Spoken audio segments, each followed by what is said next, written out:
好，欢迎来到快乐手工。这块面料呢是我在直播间里抢的哈，还是挺划算的，7块钱1米，门幅也挺宽。这边呢是全棉的，这边呢还给蹭了一层无纺衬哈。我呢拿它来做冬天的棉衣，这儿呢剪掉的是2个袖子哈，你看这还多了这么一块碎料，扔掉呢也挺可惜，所以今天啊我打算拿它来做一个手拿包。我这手拿包啊，差不多用料呢28厘米，我呢就紧着这块面料用了哈，先把它给剪下来，那块还挺大，我感觉还能做个包啊什么的。这种面料吧特别的硬挺，用这种面料做包很合适，因为不用再烫铺棉了嘛。修剪好以后呢，它的宽度啊是28厘米，长呢是34厘米。接下来我们把它对折哈，按材料上的尺寸数据，我们把4个角啊给剪掉。包呢还需要一块同样大小的里子。首先呢，在里子上啊，我们做2个夹层口袋哈。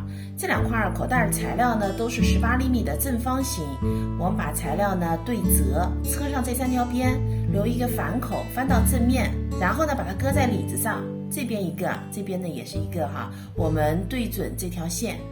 里子上的口袋呢就做好了，接下来我们在面子上装上一根包带。今天包带的做法呢和之前是没有分享过的哈，我看他们做的还挺漂亮的。我们把织带呢搁在这里的中间，我们这儿车2条线，这儿车2条线。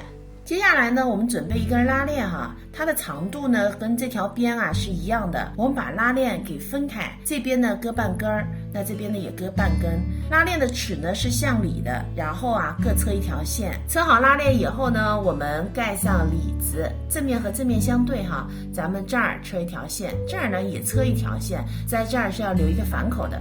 接下来呢，把材料啊翻到正面，我们装上拉链头哈，再把材料呢给翻过来，里子归里子，面子呢归面子，我们呢把它们给分开。现在呢，我们车住里子和面子的这4个侧边。接下来呢，把底角这样折下来，然后在这儿呢车1道线。那有拉链的这边呢也是一样的哈，把拉链放在中间，这儿车1条线。我们把这8个角啊都给车上。底角车好以后呢，我们就把包啊翻到正面，然后呢封上反口。